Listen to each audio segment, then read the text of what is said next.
The 18th of February, 1946. The Stork Club, Manhattan. I am about to tell you about the night a gun was pulled on Bumpy Johnson by the most powerful mobster in America.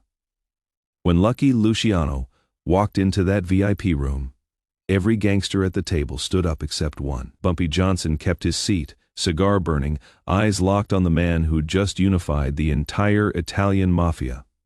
Luciano's bodyguards reached for their weapons. The tension was electric. One word from Lucky, and Bumpy would be dead on that marble floor. But Luciano raised his hand because the black man sitting across from him controlled something Luciano needed more than muscle. Harlem's numbers racket. And what Bumpy said in the next 60 seconds would either forge an alliance that changed organized crime forever, or start a war that would paint New York streets red. You think power comes from the gun in your waistband? You think respect is earned through fear and intimidation? Think again, because what happened in that smoke-filled room that night proved that sometimes the most dangerous weapon isn't made of steel. It is information. And Bumpy Johnson had just walked into the lion's den carrying the kind of secrets that could destroy empires. Let me take you back to February 1946. World War II was over, but in New York's shadowy back rooms, a different war was brewing. Lucky Luciano, the man who'd modernized the mafia, had just been released from prison after 9 years. The government had made him a deal. Help us win the war by using your dock connections, and we'll commute your sentence, Luciano delivered. But there was a catch: deportation. In 3 weeks, the feds were shipping him back to Italy permanently. The 5 families were in order. Frank Costello was running the Luciano family. Albert Anastasia controlled the waterfront. Everything was set except for one problem. Harlem, the numbers racket. The illegal lottery generating millions weekly was booming in Harlem. The Italians wanted in, they'd tried before, when Dutch Schultz muscled his way into the business. But Schultz underestimated a sharp-dressed enforcer named Ellsworth Bumpy Johnson. Schultz ended up dead in a New Jersey tavern, shot to pieces. Now, 11 years later, Luciano wanted what Schultz couldn't take. But Luciano was smarter. He knew you couldn't just roll into Harlem with guns blazing.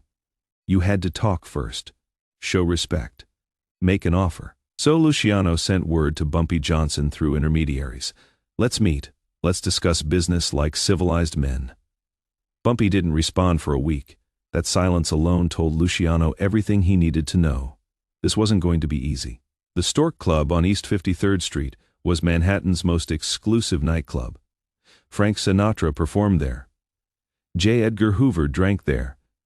On the 18th of February 1946, Lucky Luciano reserved the entire VIP room. He brought his top lieutenants: Frank Costello, his acting boss; Albert Anastasia, the Lord High Executioner; Meyer Lansky, the financial genius; 3 bodyguards who'd killed more men than they could count.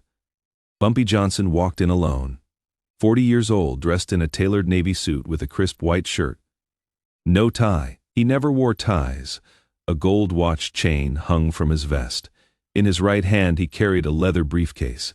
The bodyguards moved toward him, hands reaching for weapons, but Luciano raised one finger. Let him through. Bumpy walked past them, footsteps echoing on marble. He pulled out the chair at the head of the table, the boss's seat, and sat down. He placed his briefcase down, then pulled out a cigar. Nobody moved. Frank Costello's jaw tightened. Albert Anastasia's hand drifted toward his waistband. But Luciano just smiled, because he recognized what Bumpy was doing. This wasn't disrespect. This was a power play. Bumpy was establishing the terms of the conversation before anyone said a word. Luciano took the seat directly across from him. Mr. Johnson, thank you for coming. Bumpy lit his cigar with deliberate care, took a long drag, and blew smoke toward the crystal chandelier. Mr. Luciano, you wanted to talk. So, talk. Luciano folded his hands on the table. I am leaving the country in 3 weeks. The feds are shipping me back to Italy, but before I go, I need to make sure New York stays in order. No wars, no chaos, just business. Bumpy nodded, said nothing. Harlem is the last piece of the puzzle, Luciano continued. The numbers racket is making millions. My people want in, but I know you've been running things since Schultz died. You've got the trust of the community. You've got the infrastructure. You've got the police on your payroll." He paused, looking Bumpy in the eyes. "I am not here to take what is yours, Bumpy. I am here to offer you a partnership. You keep running Harlem. We provide protection, investment capital, and connections. In return, we take 40% of the profits." The room was silent except for distant jazz music. Frank Costello leaned forward, studying Bumpy's reaction. Meyer Lansky's fingers drummed on the table. Albert Anastasia cracked his knuckles. Bumpy took another drag from his cigar. Finally he asked, "What happens if I say no?" Luciano's smile didn't waver, but his eyes went cold. "Then we have a problem, because if you are not with us, you are against us.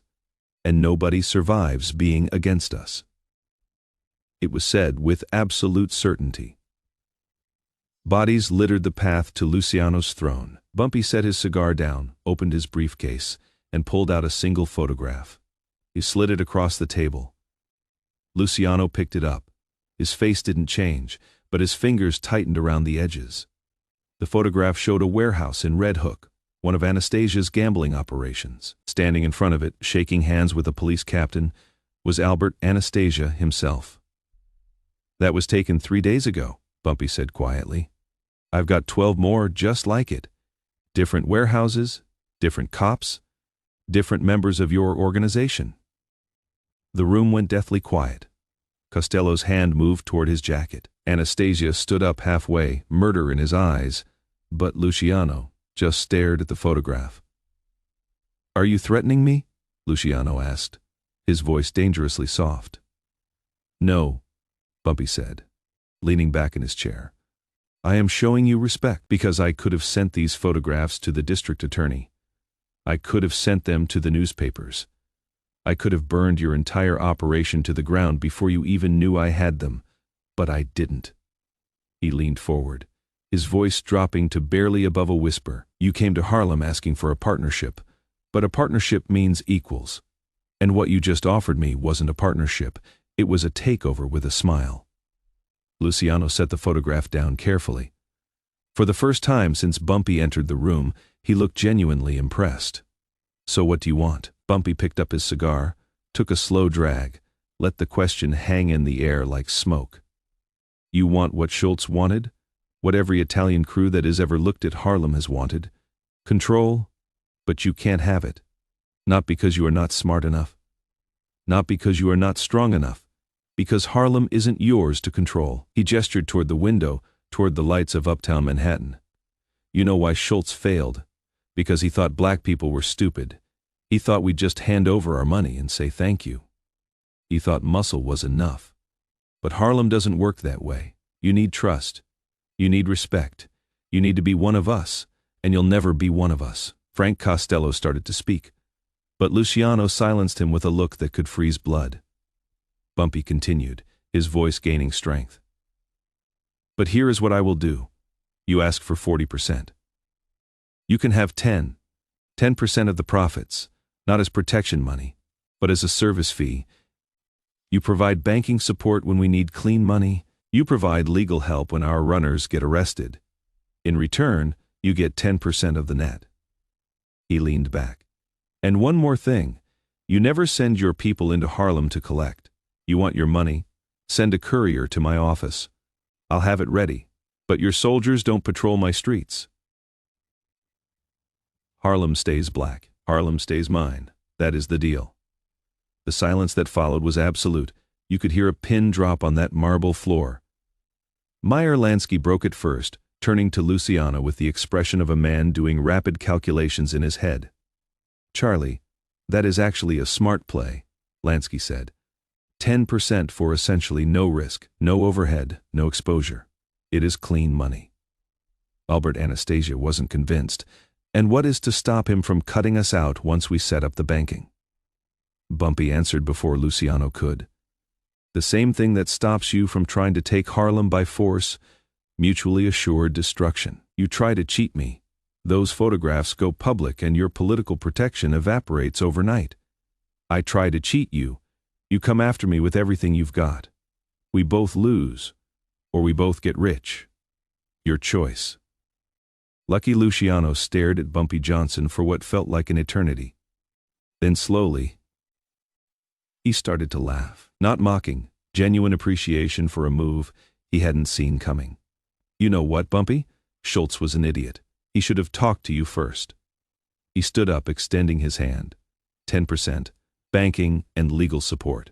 No soldiers in Harlem. And you deliver monthly. Bumpy stood, took Luciano's hand. We have a deal. Frank Costello exhaled like he'd been holding his breath. Meyer Lansky smiled.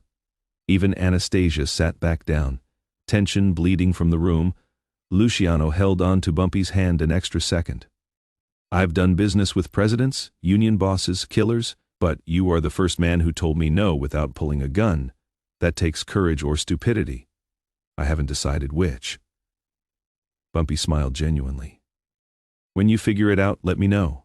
3 weeks later, Lucky Luciano boarded a ship to Italy. He never returned to American soil, spending the rest of his life in exile, running his empire from across the Atlantic. But the deal he made with Bumpy Johnson that night held for the next 22 years. The numbers racket flourished under their arrangement. Bumpy paid his 10% like clockwork every month. The Italians provided banking services through legitimate fronts, washing dirty money until it came out cleaner than fresh laundry.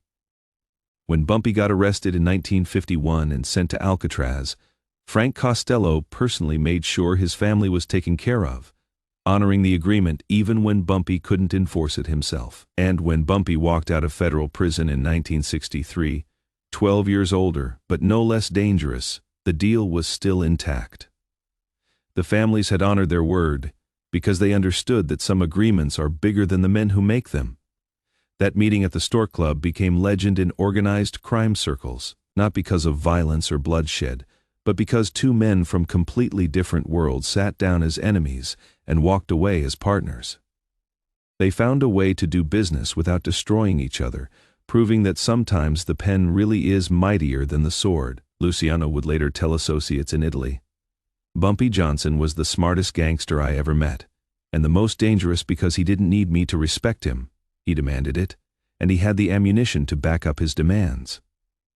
Bumpy never talked publicly about the meeting, but people close to him said he kept that photograph of Albert Anastasia in his office for the rest of his life. Not as a threat, but as a reminder. Power isn't about who is willing to pull the trigger first. It is about who is smart enough not to. In a world where disputes were usually settled with bullets, Bumpy Johnson proved that information was the ultimate weapon. He walked into that room outnumbered 6-1, facing men who'd killed hundreds without losing sleep. But he walked out with a deal that made him richer and more powerful than ever. All because he understood something his enemies didn't. The most dangerous gangsters aren't the ones who shoot first and ask questions later. They're the ones who know your secrets before you realize you have any. They're the ones who can destroy you with a phone call instead of a gun. They're the ones who turn your strength into their weapon. That night at the Stork Club, Lucky Luciano thought he was negotiating from a position of strength. He had the guns, the soldiers, the political connections, but Bumpy Johnson had something more valuable. He had leverage, and in the criminal underworld, leverage is everything. Sometimes the best way to win a war is to make your enemy realize they can't afford to fight it.